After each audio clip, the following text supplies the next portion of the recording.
Dear student, তোমরা সবাই কেমন আছো? আমিও ভালো আছি। আজকে আমরা আবার উপস্থিত হয়েছি তোমাদের সামনে। আমি আজকে নবম দশম শ্রেণীর পদার্থবিজ্ঞান নিয়ে পদার্থবিজ্ঞানের একটা অধ্যায় নিয়ে আমরা আলোচনা করব। তো পদার্থবিজ্ঞানের আজকে যে অধ্যায়টা আলোচনা করবো সেটা হচ্ছে অষ্টম অধ্যায়। অষ্টম অধ্যায় বলতে গেলে তোমার এটা আলোর প্রতিফলন যেটা আসলে জিওমেট্রিক অপটিক্সের একটা অংশ, জ্যামিতিক আলোক বিজ্ঞান। তো সেই বিষয় নিয়ে আমরা একটু আজকে ধারণা বা দেখি না কতটুকু পর্যন্ত আমরা আজকে যেতে পারি। তো তোমরা একটু মনোযোগী হবে আজকে পাঠের দিকে। তো প্রথমে তোমার এই বিষয়গুলো জ্যামিতিক আলোক বিজ্ঞানে কিন্তু প্রথমে যে জিনিসটা জানতে হবে, কিছু জিনিস জানতে হবে। আলো কী, হ্যাঁ, কেন আলো দরকার হয়, বিম্ব কী, এই বিষয়গুলো সম্পর্কে আমাদের একটু ধারণা লাগবে।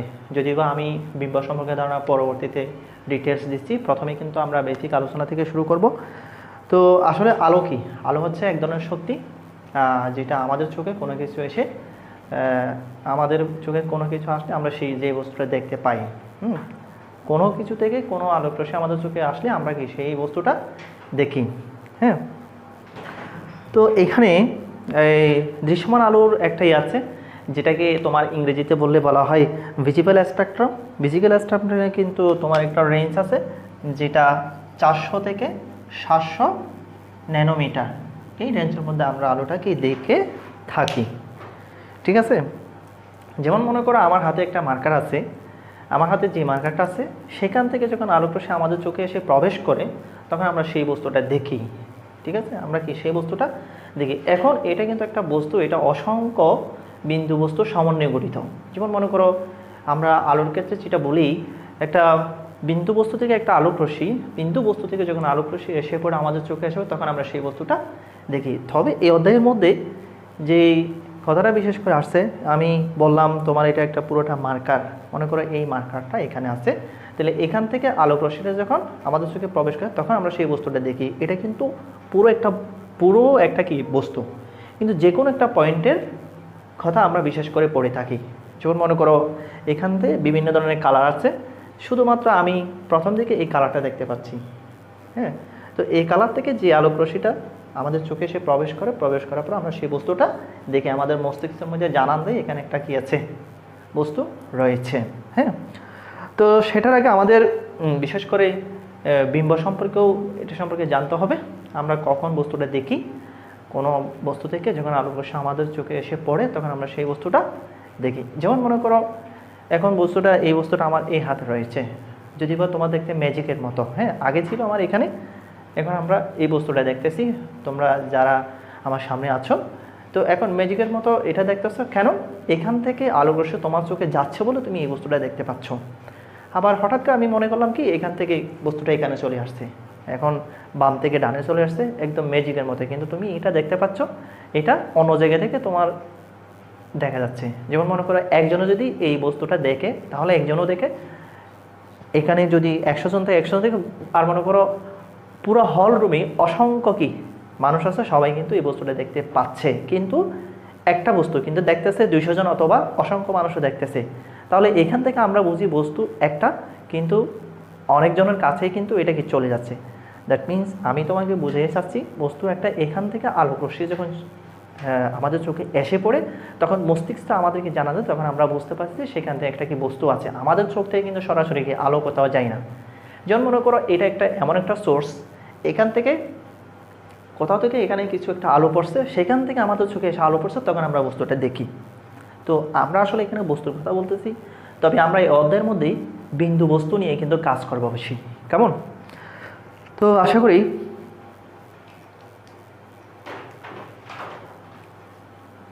ডিয়ার স্টুডেন্ট, তাহলে আমি যেটা বলতে চাচ্ছিলাম তোমাদেরকেই, তো আমরা আসলে বিম্ব জিনিসটা কী?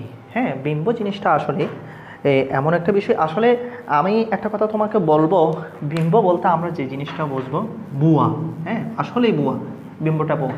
কারণ যেই বস্তুটা যেখানে আছে, এই বস্তুটা এখান থেকে দর্পণে গিয়ে যখন আলোর সে আপতিত তখন সেখানে কোনো একটা বিন্দুতে বস্তুটা আমরা দেখি, সেই জন্য আমরা বলি যে বিম্ব মানে কি বুয়া। আমি তোমাকে এটা বলবো, কারণ এটা কেন বলা হচ্ছে কারণ কোনো বস্তু থেকে আলোক রশ্মি প্রতিফলিত প্রতিসরিত হয়ে আমাদের চোখে প্রবেশ করলে আমরা যা দেখি তাই কি বিম্ব। আমার কথাটা বুঝতে পারছো? আমরা বললাম যে কোনো বস্তু থেকে যখন আলোক রশ্মি হ্যাঁ প্রতিফলিত বা প্রতিসরিত হয়ে অন্য কোনো বিদ্যুতে আমাদের চোখে প্রবেশ করলে আমরা যা দেখি তাই হলো কি বিম্ব। তাহলে আলো প্রতিফলিত বা প্রতিসরিত হয়ে আমাদের চোখে আসতেছে, তাহলে তারপরে আমরা কি বস্তুটা দেখতেছি। সেই জন্য আমি বললাম যে বিম্ব বলতে আমরা মূলত ভুয়া, যদিও আমি এটা বলছি মনে রাখার জন্য, ওটা মনে রাখার জন্য বলছি, কিন্তু এটা প্রতিফলিত বা প্রতিসরিত হওয়ার পর আমাদের চোখে আসতেছে। ঠিক আছে?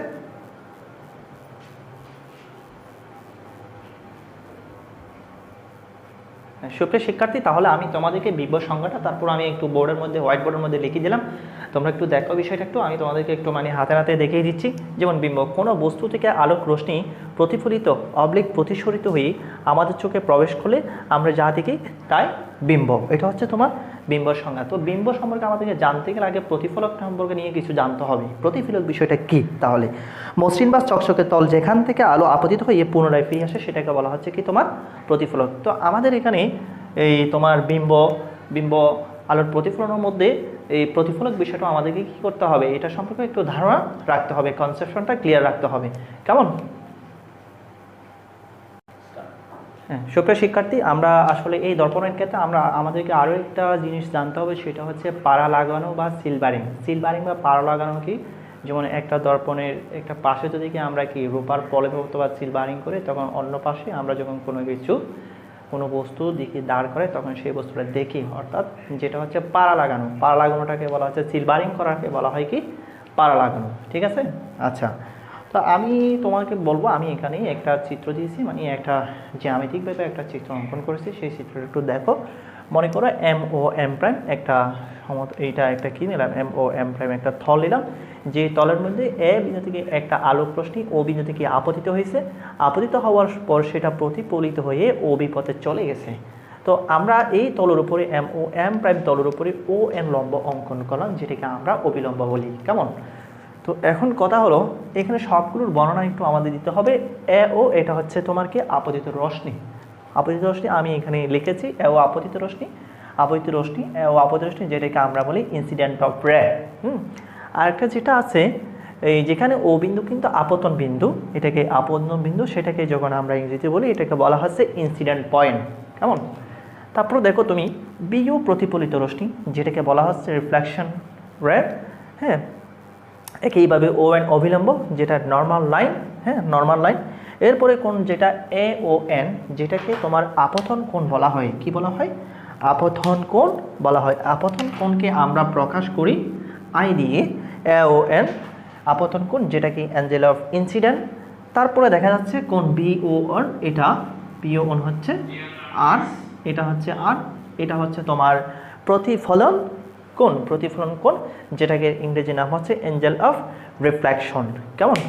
এই বিষয়গুলো আমাদেরকে এই চিত্র থেকে তোমরা একটু মনোযোগ দিয়ে দেখো, এটা পাশে নোট করে এগুলো একটু পড়লে আশা করি এই জিনিসগুলো মনে থাকবে। যেমন মনে করো আমি তোমাকে এখানে বললাম কি আপতিত রশ্মি, চিত্রের মধ্যে আপতিত রশ্মি, তারপরে প্রতিফলিত রশ্মি OB পথে চলে গেছে। একটা কথা হলো কি, আলো সব দিকে ছড়ায় যায়। আলো হচ্ছে কি, আলো যেদিকে তোমার রাস্তা হয় সেদিকে সব দিকে ছড়ায় যায়। যেমন মনে করেন এখানে একটা আলোক রশ্মি, একটা বিন্দু, এখানে আমরা যেটা ধরেছিলাম একটা বিন্দু, এই বিন্দু থেকে আলোক রশ্মিটা আপতিত সেটা প্রতিফলিত হয়ে গেছে। ঠিক আছে না? তো এটার উপর যখন আমরা একটু অবিলম্ব অঙ্কন করবো, তখন সেখানে দুইটা অ্যাঙ্গেল উৎপন্ন করছে, যেটা কোণ উৎপন্ন করছে। আপতিত রশ্মির সাথে অবিলম্বর সাথে যে কোণটা উৎপন্ন করছে সেটা হচ্ছে আপতন কোণ, যেটাকে আমরা I দিয়ে প্রকাশ করি, যেটার ইংরেজি নামও আছে আপতন করি, অ্যাঙ্গেল অফ ইনসিডেন্ট। হ্যাঁ, অপরদিকে প্রতিফলিত রশ্মি, প্রতিফলিত রশ্মির সাথে অবিলম্বর সাথে যে কোণটা উৎপন্ন করছে সেটাকে বলা হচ্ছে প্রতিফলন কোণ, অ্যাঙ্গেল অফ রিফ্লেকশন। ঠিক আছে? আশা করি আমরা এই যে আলোর প্রতিফলন প্রতিসরণ তোমার দুইটা সূত্র রয়েছে।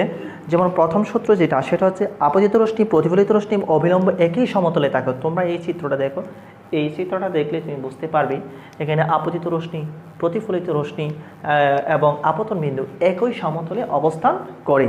কেমন? এরপরে যে সূত্রটা সেটা হচ্ছে আপতন কোণ ওর প্রতিফলন কোণ সর্বদা সমান থাকে।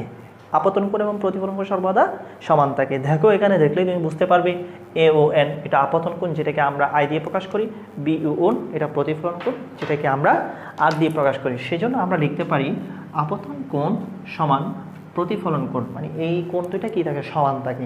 আলোর প্রতিফলনের ক্ষেত্রে তোমার এই কোণ দুটা কী থাকবে, সমান থাকবে। ঠিক আছে? সুপ্রিয় শিক্ষার্থী, আমাদের আসলে বিম্ব জানার আগে আলোর প্রতিফলন সম্পর্কে জানতে হবে, ঠিক আছে? তো আলোর প্রতিফলন সম্পর্কে আমরা মোটামুটি কিছুটা আমি যতটুকু পারছি বলছি। এখন তোমরা যদি মেইন বইটা পড়ো তাহলে তোমরা আলোর প্রতিফলন সম্পর্কে জানতে পারবে, ঠিক আছে? আর তারপর আমি বলি আলোর প্রতিফলন সম্পর্কে। তোমার এই যে ইয়াটা বলা হচ্ছে, আলোর প্রতিফলন দুই প্রকার রয়েছে, একটা হচ্ছে নিয়মিত প্রতিফলন, একটা হচ্ছে অনিয়মিত প্রতিফলন।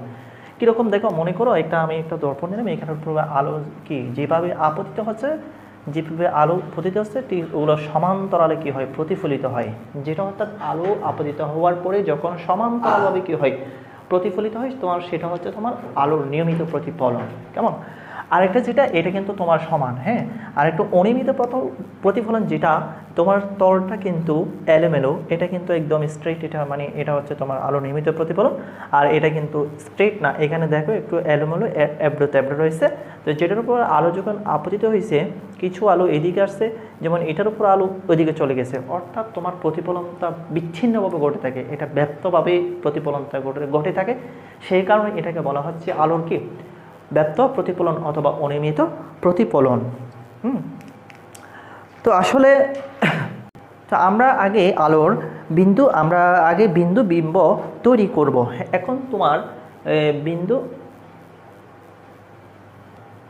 বিম্ব তৈরি করার জন্য আমরা তিনটা বিষয় খেয়াল করব। প্রথমত যে বিষয়টা খেয়াল করবো সেটা হচ্ছে মিনিমাম দুইটা বিন্দু থেকে দুইটা আলোকরশ্মি আপতিত করতে হবে। অবশ্যই অসংখ্য আলোকরশ্মি আছে, কিন্তু অসংখ্য আলোকরশ্মি থেকে আমরা মিনিমাম দুইটা আলোকরশ্মি আপতিত করব, ঠিক আছে? অপরদিকে দুইটা আলোকরশ্মি দর্পণে আপতিত করব। 2 নাম্বার পয়েন্ট যেটা, সেটা হচ্ছে তোমার কি করব, এই দুইটি আলোকরশ্মি দর্পণে কি করব, আপতিত করব, ঠিক আছে? এবং তৃতীয় যে তোমার 3 নাম্বার যে বিষয়টা আমাদেরকে বিবেচনা করতে হবে, সেটা আসলে আপতিত রশ্মি যেগুলো করলাম সেগুলো প্রতিফলিত মিলিত হচ্ছে কিনা, সেই বিষয়টা আমাদেরকে কি করতে হবে, খেয়াল করতে হবে। কেমন? সুপ্রিয় শিক্ষার্থী, আমি আসলে তোমার এখানে হোয়াইট বোর্ডের মধ্যে একটা চিত্র লিখলাম। আমার চিত্রটা একটু দেখো। আমি পি নামক একটা বস্তু, আমি তোমাদেরকে কিন্তু 3টা বিষয় বিবেচনা করতে হবে, যেটা বলেছিলাম। সেখানে বলেছিলাম মিনিমাম কিন্তু 2টা আলোকরশ্মি কী করতে হবে, দর্পণ আপতিত করতে হবে। কেমন? সেজন্য আমি পি বস্তু থেকে একটা আলোকরশ্মি আপতিত করলাম। আপতিত করার পর সেটা এই পথে প্রতিফলিত হয়েছে। আরও একটা আলোকরশ্মি আপতিত করলাম, আপতিত করার পরে সেটা এই পথে প্রতিফলিত হয়েছে। দেখা যাচ্ছে যে আমাদের প্রতিফলিত রশ্মি কোথাও মিলিত হয়নি। এটাকে যদি তুমি টানে দাও তাহলে এদিকে যাইতেই থাকবে ইনফিনিটিভ, আর এটাকে যদি টানো এটা এদিকে ইনফিনিটিভ পর্যন্ত যাই যাবে, কিন্তু তারা কোথাও মিলিত হচ্ছে না।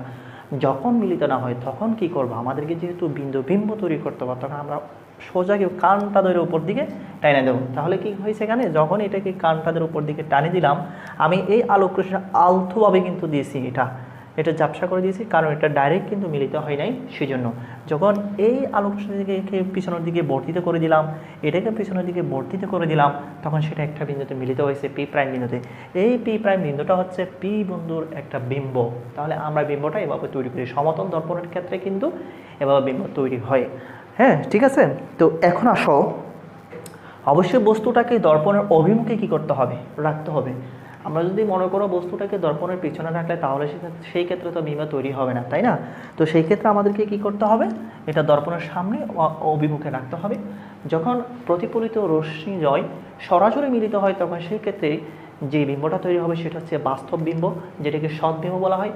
আর যেটা সরাসরি মিলিত হয় না, যেমন মনে করি এটা সরাসরি মিলিত হয় না, যেটাকে আমরা উপর দিয়ে কান ধরে টেনে কী করে দিলাম, মিলাই দিলাম, সেই কারণে এটাকে বলা হচ্ছে কি অবাস্তব বিম্ব। অবাস্তব বিম্ব, বাস্তব বিম্ব এটা রিয়েল ইমেজ বলা হয় অনেক সময়। অবাস্তব বিম্ব যেটা অসৎ বিম্ব, সেটাকে বলা হয় ভার্চুয়াল ইমেজ, ঠিক আছে? এই বিষয়গুলো আমাদেরকে একটু মাথায় মনে রাখতে হবে। তাহলে এখান থেকে আমরা সৎ বিম্ব, অসৎ বিম্ব, তারপরে বিন্দু বস্তুর বিম্বটাকে তৈরি করতে পারবো, ঠিক আছে? আচ্ছা, ওকে।